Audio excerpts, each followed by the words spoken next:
നമ്മളിന്ന് ഡിസ്കസ് ചെയ്യുന്നത് ഗേറ്റിൻ്റെ ഒരു പ്രീവിയസ് ഇയർ ക്വസ്റ്റ്യൻ ആണ്. ഡാറ്റാബേസിനെ റിലേറ്റ് ചെയ്തിട്ടുള്ളൊരു ക്വസ്റ്റ്യൻ ആണ്. സ്പെസിഫിക് ആയിട്ട് പറയുകയാണെങ്കിൽ മോഡലിനെ പറ്റിയിട്ടുള്ളത്. അപ്പോൾ നമുക്ക് ക്വസ്റ്റ്യൻ നോക്കാം. It is desired to design an object oriented employee record system for a company. അപ്പോൾ ഒരു ഒബ്ജക്റ്റ് ഓറിയൻറ്റഡ് എംപ്ലോയ് റെക്കോർഡ് സിസ്റ്റമാണ് നമുക്ക് ഉണ്ടാക്കേണ്ടത്, ഡിസൈൻ ചെയ്യേണ്ടത്.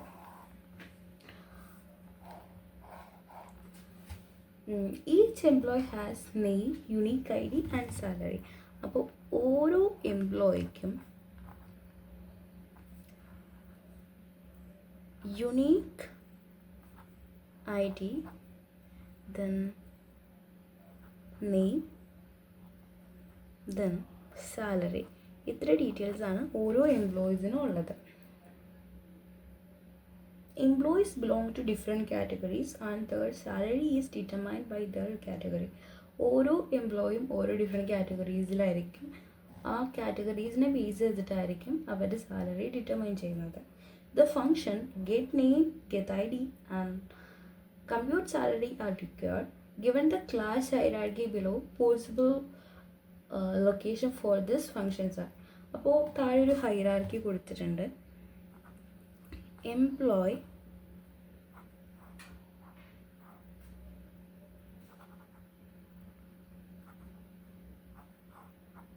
മാനേജർ, എൻജിനീയർ,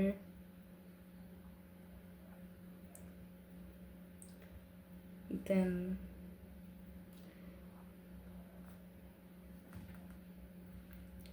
secretary,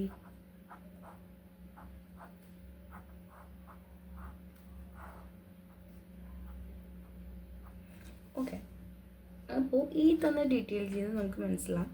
ഇവിടെ സൂപ്പർ ക്ലാസ് എന്ന് പറയുന്നത് എംപ്ലോയി ആണ് ആൻഡ് സബ് ക്ലാസ് എന്ന് പറയുന്നത് മാനേജർ, എൻജിനീയർ, സെക്രട്ടറി. ഇതൊക്കെ ഇവിടുത്തെ സബ് ക്ലാസ്സസ് ആണ്.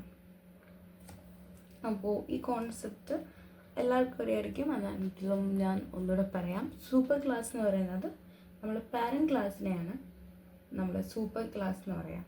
ഈ സൂപ്പർ ക്ലാസ്സിൽ നിന്ന് ഡിറൈവ് ചെയ്തെടുക്കുന്ന അല്ലെങ്കിൽ സൂപ്പർ ക്ലാസ്സിനെ ഇൻഹെറിറ്റ് ചെയ്ത് എഴുതുന്ന ക്ലാസ്സുകളെയാണ് നമ്മൾ സബ് ക്ലാസ് അല്ലെങ്കിൽ ചൈൽഡ് ക്ലാസ്സസ് എന്ന് പറയുക. ഈ പാരൻറ്റ് ക്ലാസ്സിൻ്റെ അല്ലെങ്കിൽ സൂപ്പർ ക്ലാസ്സിൻ്റെ പ്രോപ്പർട്ടീസൊക്കെ ചൈൽഡ് ക്ലാസ്സുകൾക്ക് അല്ലെങ്കിൽ സബ് ക്ലാസ്സുകൾക്ക് ഉണ്ടായിരിക്കും. ഇത് ക്ലിയർ ആണെന്ന് വിചാരിക്കുന്നു. അതുപോലെ തന്നെ മറ്റൊരു വേർഡാണ് നമ്മൾ ഇതിൻ്റെ ഓപ്ഷനിൽ കാണുന്ന അബ്സ്ട്രാക്ട് ക്ലാസ്. എന്താണ് അബ്സ്ട്രാക്ട് ക്ലാസ്?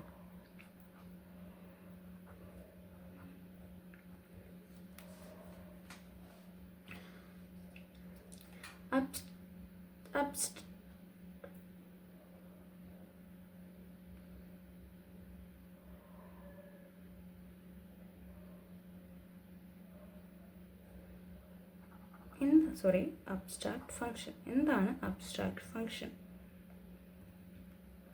അപ്പോൾ ഈ അബ്സ്ട്രാക്ട് ഫങ്ഷൻ എന്ന് പറയുന്നത് ഈ ഫങ്ഷൻ ഡിക്ലെയർ ചെയ്യുന്നത് സൂപ്പർ ക്ലാസ്സിലായിരിക്കും. അതായത് ഈ ഫങ്ഷൻ എല്ലാവർക്കും കോമൺ ആയിരിക്കും. അതായത് എല്ലാ എംപ്ലോയീസിനും ഈ ഒരു ഫങ്ഷൻ ഉണ്ടായിരിക്കും. പക്ഷേ ഈ ഫങ്ഷൻ്റെ ബിഹേവിയർ ഓരോ ക്ലാസ്സിലും ഡിഫറെൻ്റ് ആയിരിക്കും. അതായത് ഇപ്പോൾ മാനേജർക്ക്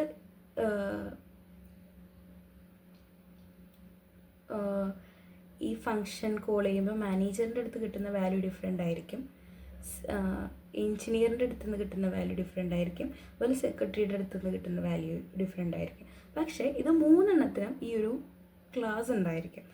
അതുകൊണ്ട് തന്നെ സൂപ്പർ ക്ലാസ്സിലായിരിക്കും ഇത് ഡിക്ലെയർ ചെയ്യുന്നത്. ഡിക്ലെയർഡ്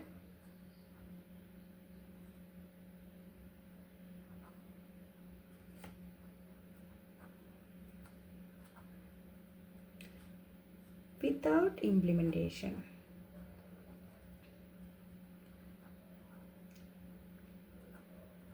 ഈ ഒരു ഫങ്ഷൻ്റെ ബിഹേവിയർ സെയിം അല്ലാത്തതുകൊണ്ട് തന്നെ നമുക്ക് ഇതിൻ്റെ സൂപ്പർ ക്ലാസ്സിൽ ഇതിൻ്റെ ഇംപ്ലിമെൻറ്റേഷൻ എഴുതാൻ പറ്റത്തില്ല.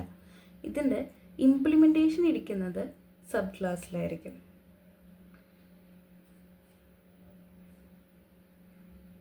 Implementation in sub class. ഇനി നമുക്ക് ഇവിടെ പറഞ്ഞിട്ടുള്ള നമ്മളുടെ ഡീറ്റെയിൽസിലുള്ള ഫങ്ഷൻസൊക്കെ നോക്കാം. Get I D, get name. ഈ ഗെറ്റ് ഐ ഡിയും ഗെറ്റ് നെയിമും സൂപ്പർ ക്ലാസ്സിലായിരിക്കും. അതെന്തുകൊണ്ടാണെന്ന് വിചാരിച്ചു കഴിഞ്ഞാൽ ഈ ഗെറ്റ് ഐ ഡി എന്ന് പറയുന്നത് ഒരു യുണീക്ക് ഐ ഡിയാണ് എല്ലാ എംപ്ലോയീസിനുള്ളത്. ഗെറ്റ് നെയിം എന്ന് പറയുന്നത് എന്താ, എല്ലാ എംപ്ലോയീസിനും ഉണ്ടാവും. അത് അവരുടെ കാറ്റഗറി, അതായത് മാനേജറാണോ എഞ്ചിനീയർ ആണോ അതിനെ ഡിപ്പെൻഡ് ചെയ്ത് മാറുന്നൊരു വാല്യൂ അല്ല. എല്ലാ എംപ്ലോയീസിനും ഉള്ള ഒരു വാല്യൂ ആണ് നെയിം എന്ന് പറയുന്നത്. അതുകൊണ്ട് തന്നെ ഇത് രണ്ടും ഡിഫൈൻ ചെയ്യുന്നത്, get I D and get name function define ചെയ്യുന്നത് സൂപ്പർ ക്ലാസ്സിലായിരിക്കും. അതുപോലെ തന്നെ ഇതിങ്ങനെ ചെയ്യുന്നത് റിഡൻഡൻസി ഒഴിവാക്കാനാണല്ലോ. Next one is get salary. ഇവിടെ ക്വസ്റ്റ്യനിൽ പറഞ്ഞ ഒരു വരി ഞാൻ വീണ്ടും ഓർമ്മിപ്പിക്കുകയാണ്. Each employee has name, unique I D and salary. ഓരോ എംപ്ലോയിക്കും യുണീക്ക് ഐ ഡി, നെയിമും സാലറി ഉണ്ടായിരിക്കും. അതായത് എല്ലാ എംപ്ലോയീസിനും സാലറി ഉണ്ട്. ഈ കാറ്റഗറീനെ ബേസ് ചെയ്തിട്ട് സാലറി ചേഞ്ച് ആവും. അതായത് ഇവിടെ ഗെറ്റ് സാലറി എന്ന് പറയുന്നത് അബ്സ്ട്രാക്റ്റ് ക്ലാസ് ആണ്. അതായത്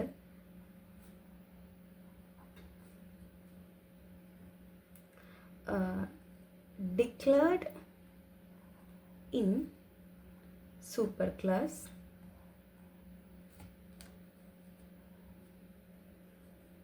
implemented on subclass. അപ്പോൾ ഇത്രയും ഡീറ്റെയിൽസ് നമുക്ക് കിട്ടിയിട്ടുണ്ട്. അപ്പോൾ നമുക്കിനി ഓപ്ഷനിലേക്ക് പോവാം. ആദ്യത്തെ ഓപ്ഷൻ ചെക്ക് ചെയ്യാം. Get I D is implemented in the super class. അതെ, ഗെറ്റ് ഐ ഡി സൂപ്പർ ക്ലാസ്സിലാണ് ഇംപ്ലിമെൻറ്റ് ചെയ്തിരിക്കുന്നത്. അപ്പോൾ ഓപ്ഷൻ 1 കറക്റ്റാണ്. Get I D is implemented in the sub class. Sub ക്ലാസ്സിലാണ് ഗെറ്റ് ഐ ഡി ഇംപ്ലിമെൻറ്റ് ചെയ്തേക്കുന്നത്. Sub ക്ലാസ്സിലല്ല, super ക്ലാസ്സിലായതുകൊണ്ട് option 2 തെറ്റാണ്.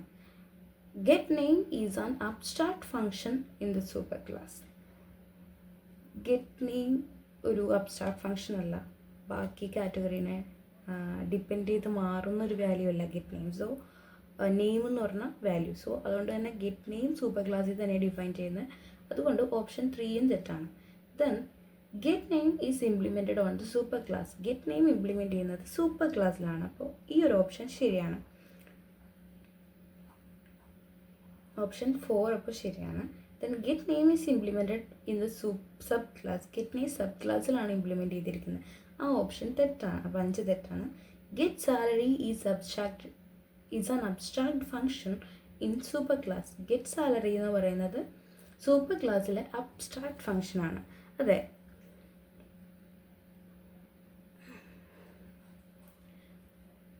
അപ്പോൾ ഈ ഒരു ഓപ്ഷനും ശരിയാണ്. Get salary is implemented in the super class. Get salary super ക്ലാസ്സിൽ ഇംപ്ലിമെൻറ്റ് ചെയ്തിട്ടുണ്ട്. പക്ഷേ നമ്മൾ ഡിക്ലെയർ മാത്രമേ സൂപ്പർ ക്ലാസ്സിൽ ചെയ്യുന്നുള്ളൂ, ഇംപ്ലിമെൻറ്റ് ചെയ്യുന്നത് സബ് ക്ലാസ്സിലാണ്. അതുകൊണ്ട് തന്നെ ഓപ്ഷൻ 7 തെറ്റാണ്. Get salary is implemented in the sub class. അതെ, അബ്സ്ട്രാക്ട് ഫങ്ഷൻ്റെ ഡിക്ലറേഷൻ സബ് ക്ലാസ്സിലാണ് ചെയ്യുന്നത്. അതുകൊണ്ട് തന്നെ ഓപ്ഷൻ 8 കറക്റ്റാണ്. അപ്പോൾ ഈ പാറ്റേൺ വരുന്നത് ഓപ്ഷൻ എ ആയതുകൊണ്ട് തന്നെ ഇവിടുത്തെ കറക്റ്റ് ആൻസർ ഓപ്ഷൻ എ ആണ്.